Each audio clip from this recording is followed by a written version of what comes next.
Hi everyone, I bought these red and white striped candy canes from Kmart a few years back, maybe 5 or 6 years even.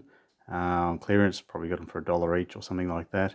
They're 70 centimeters tall. I believe they still sell something very similar, so you might be lucky to get out after Christmas and find them cheap. Something to look out for in future maybe. But I've never found any suitable lights to go in them. They were just empty ones when I bought them. So I was sort of wanting to pixelise them, and I came up with different ideas over the years with separate LEDs, all wired back to WS style chip, but never really worked out. It was way too labour intensive to make them up. But seeing we've got these little miniature pixels now, these are the little sort of copper wire style ones, the WS 2811 style pixels. I've just fed a few of those into there. It takes probably about 10 of those. If you twisted the wires together, the copper wires together a bit as you fed them in, you could probably get more pixels in there. You could probably increase that to maybe 15 or so. That might look better. These candy canes are 25mm in diameter, so I'll just be able to clip those onto the fence or wherever using the Dita branded conduit clips, 25mm ones. I mean, clips will make them as well, whoever brand you want to use. But the Dita ones are just easy to buy at Bunnings. But that's just driven from a pixel tester. Now on other colours it doesn't look very good. It's only useful on red because it's a red plastic in there with that white stripe in it. And if you put any of the other colours on, you know, the green or the blue, you get virtually no output on there.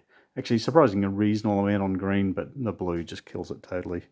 So you only better really sequence these in either red or white, I guess, but seeing it's blocking the other two colours, you don't actually really get any increase in the brightness inside the tube when you're running white. It just draws more current, so there's no point really.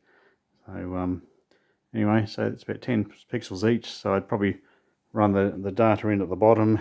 It goes all the way to the end, and instead of having that, I've just got that tail still on there for now, but you'd just run the data return wire back down the tube and bring it out as either a 4-pin plug, so you could use T-pieces with it, 343 T-pieces, or you could use the a separate 3-pin in and out and do all your connections at the bottom, so there wouldn't be any voltage drop from around, you know, over and back on the string, because you do all your voltage connections at the bottom.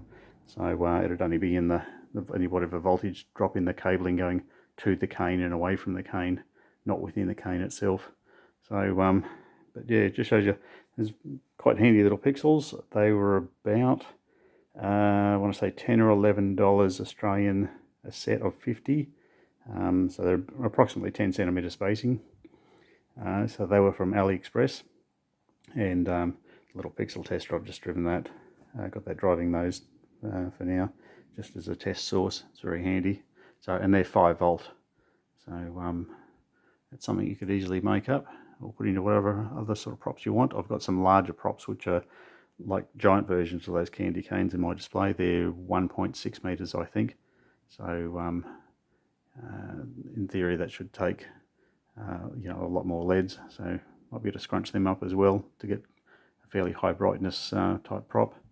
So I think at night time it'll look good. I'll try and take another video at night, just maybe put it out in the display with on a battery or something like that, just to see what it looks like. So anyway, thought it was interesting enough to show. Thanks very much.